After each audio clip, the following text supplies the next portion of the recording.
آج ہم ایک کی پر بات کرتے ہیں، اور وہ کی ہے ایک صنعت ہے، صنعت احتباق۔ یہ ایک لٹریری بیوٹی ہے۔ ہم نے حذف محذوف پر بات کی تھی 2-4 دن پہلے۔ آج ہم ایک اور صنعت پر، آج ہم پرانک سائنسز میں سے ایک اور سائنس پر بات کریں گے، ایک نیا آئیڈیا آپ کو دیں گے۔ خاص کر اسٹوڈنٹس جب قرآن پڑھتے ہیں تو کبھی کبھی پڑھتے ہوئے انہیں محسوس ہوتا ہے کہ کچھ چیزیں مس ہو رہی ہیں، تو وہ مسنگ جو کچھ ہیں وہ ایک حکمت کے تحت ہیں۔ اس میں بتایا گیا one of the finest literary styles of Quran. Quran بے شمار صنعتوں کو استعمال کرتا ہے۔ قرآن میں نے بتایا اس سے پہلے بھی کہ مثالوں کو استعمال کرتا ہے۔ قرآن کبھی حذف کو استعمال کرتا ہے، کبھی وجوہ اور نظائر کو استعمال کرتا ہے، کبھی مجاز کو استعمال کرتا ہے، اور کبھی یہ لٹریری سٹائل ہے احتباق، اس کو استعمال کرتا ہے۔ While comparing two items, mention one from each side, the other to be filled up. قرآن اپنے قاری کے ذہانت پر یقین رکھتا ہے۔ جب دو چیزوں کا کمپیریزن ہوتا ہے تو قرآن ایک پہلو سے تذکرہ کرتا ہے، اس کا دوسرا پہلو مس کر دیتا ہے۔ قاری کا کام یہ ہے کہ جب اس کا ذکر آ گیا تو پھر جو مسنگ ہے اسے فل اپ کرے۔ Most effective to express to comparative ideas, جب بھی دو باتیں ساتھ ساتھ چلیں گے تو احتباق کو استعمال کرنے کے نتیجے میں کم سے کم جملوں میں زیادہ سے زیادہ بات بیان کی جا سکتی ہے۔ Make reader think and use his mind intellectual training, Quran انسانوں کی نفسیاتی ذہنی تربیت کرتا ہے، تو ذہنی تربیت کے لیے ضروری ہے کہ یہ صنعت احتباق استعمال کرنے کے نتیجے میں انسان ان باتوں کو فائنڈ آؤٹ کرتا ہے جو الفاظ میں موجود نہیں ہیں لیکن بین السطور موجود ہیں، جو ان بٹوین دا لائنز پائے جاتے ہیں۔ اس میں جو صنعت ہے اس کو ہم آئرنی بھی کہہ سکتے ہیں، یعنی اشارہ کنایہ جو کہتے ہیں۔ بعض مرتبے راست بات نہیں کی جاتی اور اس میں وہ حسن پیدا نہیں ہوتا، لیکن اشاروں میں بات کرنے سے، کنایوں میں بات کرنے سے بات کی فصاحت بڑھ جاتی ہے، اس لیے بھی یہ طریقہ اختیار کیا جاتا ہے۔ اور using minimum words by which meaning is conveyed, it's a form of eloquence and rhetoric. Literature کی زبان میں ریٹورک جب استعمال کرتے ہیں تو وہ ایک ادبی حسن اور ادبی پہلو ہوتا ہے، اور فصاحت و بلاغت کے ساتھ اپنی بات کو پہنچانا ہوتا ہے۔ فصاحت جب ہم کہتے ہیں تو اس کا مطلب یہ ہوتا ہے کہ زبان دانی اچھی ہو، سلاست ہو، روانی ہو، جملے، محاورے وقت اور زمانے اور آڈینس کے لحاظ سے ہو، یہ فصاحت ہے۔ جیسے کہ پرندوں کی بولیوں میں، ان کی آوازوں میں کچھ حسین ہوتے ہیں، مینا اور بلبل، اور کچھ پرندوں اور جانوروں کی آوازیں بھونڈی اور درست ہوتی ہیں، کوے کی آواز، گدھے کی آواز۔ ایسے ہی الفاظ میں بھی بعض سلیس ہوتے ہیں جس کے اندر روانی پائی جاتی ہے، جس کے اندر حسن پایا جاتا ہے، جس کے اندر لطافت پائی جاتی ہے، اور بعض الفاظ ہوتے ہیں جو ثقیل ہوتے ہیں، بوجھل ہوتے ہیں، بھونڈے بھی ہوتے ہیں۔ فصاحت کا مطلب یہ ہے کہ سلاست و روانی کے ساتھ نفیس الفاظ کے استعمال سے بات کو کنوے کی جائے۔ بلاغت کہتے ہیں جب آدمی بات کرے تو سامنے والے کو پہنچے، سامنے والا اسے ریسیو کرے۔ تو یہ قرآن فصاحت و بلاغت میں اپنی مثال آپ ہے، اس سے شاندار کلام دنیا میں کسی نے پیش نہیں کیا۔ قرآن نے اپنا جو چیلنج پیش کیا، قرآن مجید کے گوں ناگوں پہلو ہیں چیلنج کے، اس میں فصاحت و بلاغت بھی ایک اہم ترین پہلو ہے۔ تو ہم احتباق پر آج بات کر رہے ہیں۔ احتباق کو ایک مثال سے میں آپ کو بتاتا ہوں، اس کو پہلے سمجھ لیجئے۔ دیکھیں یہ آیت ہے هُوَ الَّذِي جَعَلَ لَكُمُ اللَّيْلَ لِتَسْكُنُوا فِيهِ وَالنَّهَارَ مُبْصِرًا۔ اس کا ترجمہ یہ ہے کہ وہی ہے جس نے تمہارے لیے رات کو باعث سکون بنایا اور دن کو روشن بنایا۔ رات کو کیسے بنایا، اس کی صفت کیا ہے، یہاں مسنگ ہے۔ اس کا پرپس بتا دیا کہ لِتَسْكُنُوا، تاکہ سکون حاصل کرو۔ دن کا پرپس کیا ہے یہاں نہیں بتایا گیا، لیکن اس کی صفت بتائی گئی کہ وہ روشن ہے۔ اب آپ دیکھیں کہ کتنا خوبصورت ہے یہ جملہ۔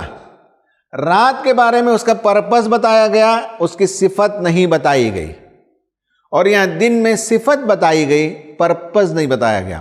میں نے اسے ریڈ میں فل اپ کیا ہے، هُوَ الَّذِي جَعَلَ لَكُمُ اللَّيْلَ مُظْلِمًا۔ رات کو اس نے تاریک بنایا لتسکنوا فیہ تاکہ اس میں تم سکون حاصل کرو، والنہار مبصرا لتبتغوا فیہ اور دن کو اس نے روشن بنایا تاکہ تم دوڑ دھوپ کرو، محنت کرو، سرگرمی انجام دو۔ دن آرام کا وقت نہیں ہے، دن دوڑ دھوپ کا وقت ہے، یہ قدرت کا بنایا ہوا نظام ہے۔ تو اب آپ دیکھیں کہ مظلماً اور لتبتغوا فیہ دونوں کو نکال دیا گیا، کیونکہ دو کمپیریٹیو چیزوں کی سٹڈی ہو رہی ہے۔ تو یہ صنعت احتباک ہے، یہاں ایک بات ہے تو اس کا اپوزٹ یہاں مس ہے، یہاں ایک بات اویلیبل ہے تو اس کا اپوزٹ یہاں مس ہے۔ ایک اور کمپیریزن دیکھ لیجئے، پھر ہم آگے آتے ہیں۔ ام یقولون افتراہ قل ان افترائتہ فعلی اجرامی، کیا یہ لوگ کہتے ہیں کہ آپ جھوٹے ہیں، آپ نے افتراء کیا ہے؟ ان سے کہہ دیجئے ان افترائتہ فعلی اجرامی، اگر میں افتراء کرتا ہوں، جھوٹ بولتا ہوں، اپنی طرف سے کتاب لکھ کر خدا کی طرف منسوب کرتا ہوں تو میرا جرم میرے اوپر ہے، وَأَنَا بَرِيءٌ مِّمَّا تُجْرِمُونَ اور تمہارے جرم سے میں بری ہوں۔ اب آپ اس میں کمپیریزن میں دیکھیے، اصل میں یہ کہا گیا فَعَلَيَّ اِجْرَامِ، میں اگر غلط ہوں تو اس کا جرم مجھ پر ہے، اور کہا وَأَنْتُمْ بَرَاءٌ مِّنْهُ اور تم اس سے بری ہو۔ میں نے اگر جھوٹ کہا ہے جرم مجھ پر ہے، تم اس سے بری ہو۔ وَعَلَيْكُمْ إِجْرَامَكُمْ اور تمہارا جرم تم پر ہے، کہا کہ وَأَنَا بَرِيءٌ مِّمَّا تُجْرِمُونَ میں بری ہوں۔ تو دونوں کے کمپیریزن میں کہا گیا کہ میں اگر مجرم ہوں تو تم بری ہو، تم اگر مجرم ہو تو میں بری ہوں۔ تو یہ بات بیان کرنے کے لیے سو مینی ورڈز استعمال کرنے کے بجائے ریڈ والا حصہ اگر حذف ہو جاتا ہے تو اس کے نتیجے میں دو کا کمپیریزن ہے، آٹومیٹیکلی آپ فل اپ کر سکتے ہیں۔ تو اس کو کہتے ہیں صنعت احتباک۔ اس جگہ ہم مولانا محمد فاروق خان صاحب، جن کا تعارف اس سے پہلے بھی ہوا ہے، ان سے ہم پوچھتے ہیں کہ قرآن میں جو صنعت احتباک ہے اس کا حسن اور لٹریچر میں اس کی اہمیت پر روشنی ڈالیں۔ اللہ رب العالمین والصلاة والسلام علی رسول الکریم وعلی آلہ وصحبہ اجمعین۔ قرآن مجید میں صرف قوانین ہی نہیں بیان کیے گئے ہیں، زندگی کے صرف ضابطے ہی نہیں بیان کیے گئے ہیں، بلکہ قرآن حکیم ایک ادبی شاہکار بھی ہے۔ ادبی پہلو سے بھی یہ ایک بے مثل کتاب، آسمانی کتاب ہے، اور اس میں غور و فکر کرنے سے بہت سی چیزیں ہمارے سامنے آتی ہیں۔ مثلاً قرآن میں ادبی صنعتوں کا بھی استعمال ہوا ہے، اور یہ پہلو ہمارے سامنے رہے تو قرآن کے سمجھنے میں، قرآن فہمی میں آسانی بھی ہوتی ہے، اور قرآن کے بیان کی خوبصورتی بھی ہمارے سامنے آتی ہے۔ اس وقت مثال کے طور پر صنعت احتباک کا ہم ذکر کرتے ہیں کہ قرآن میں جہاں اور ادبی صنعتوں کا استعمال ہوا ہے وہیں ایک صنعت ہے صنعت احتباک۔ صنعت احتباک میں یہ ہوتا ہے کہ دو مقابل کی چیزیں لائی جاتی ہیں سامنے، اور ان کی صفات اور اوصاف کا ذکر کیا جاتا ہے، لیکن مثلاً 6 صفات بیان کی گئیں، دونوں کی 6 صفات بیان کی گئیں، لیکن لفظوں میں صرف 3 بیان کیا، باقی 3 صفات کو چھوڑ دیا، لفظوں میں نہیں بیان کیا۔ وہ تقابل سے وہ اپنے آپ وہ صفات اور وہ اوصاف واضح ہو جاتے ہیں۔ مثال کے طور پر قرآن میں آیا ہے يُدْخِلُ مَن يَشَاءُ فِي رَحْمَتِهِ وَالظَّالِمِينَ أَعَدَّ لَهُمْ عَذَابًا أَلِيمًا۔ اس کا ترجمہ سادہ سے یہ ہے کہ اللہ جسے چاہتا ہے اپنی رحمت میں داخل فرماتا ہے۔ رہے ظالم تو ان کے لیے تو دردناک عذاب جو ہے مقدر ہے، ان کے لیے دردناک عذاب رکھا گیا ہے۔ اس آیت میں آپ دیکھیں کہ فرمایا جسے چاہتا ہے، اس آیت میں 6 باتوں کا ذکر کیا گیا ہے، لیکن لفظوں میں صرف 3 بیان ہوئی ہیں، باقی کو قاری یا سامع کے ذہن پر چھوڑ دیا گیا کہ اتباق کی روشنی میں وہ ان باقی کو سمجھ لے۔ اس آیت میں ظالمین کا ذکر کیا گیا، مومنین کا لفظوں میں ذکر نہیں کیا گیا۔ کہا گیا کہ وَالظَّالِمِينَ أَعَدَّ لَهُمْ عَذَابًا أَلِيمًا، صاف ظاہر ہے يُدْخِلُ مَن يَشَاءُ فِي رَحْمَتِهِ، جسے چاہتا ہے اپنی رحمت داخل کرتا ہے۔ ظاہر ہے کہ وہ یہ طبقہ ظالمین کا نہیں ہوگا، یہ مومنین کو ہوگا، لیکن لفظوں میں بیان نہیں کیا کہ مومنین کو وہ داخل کرے گا رحمت میں۔ یہ خود احتباق کے ذریعے سے سمجھ میں بات آ جاتی ہے کہ لوگوں میں ظالم ہیں، ایک قسم لوگوں کی ایمان والوں کی ہے، اور یہ بھی معلوم ہوا کہ مومن ظالم نہیں ہوتے۔ مومن جو ہیں بھی اپنے آپ معلوم ہو گیا کوئی ظالم نہیں ہوتے، وہ کسی کے ساتھ ظلم کو روا نہیں رکھتے، نہ انسانوں کے ساتھ اور خدا کے ساتھ ان کا معاملہ تو ظالم نہ ہو ہی نہیں سکتا۔ اور اس میں فرمایا گیا کہ ظالموں کے لیے دردناک عذاب ہے، لیکن یہ نہیں فرمایا گیا کہ مومنوں کے لیے، یہ نہیں فرمایا گیا کہ ان کے لیے دردناک عذاب نہیں ہے، بلکہ اس سے خود بخود معلوم ہو جاتا ہے کہ ان کے لیے عذاب مقدر نہیں ہے، عذاب علیم سے وہ محفوظ رہیں گے،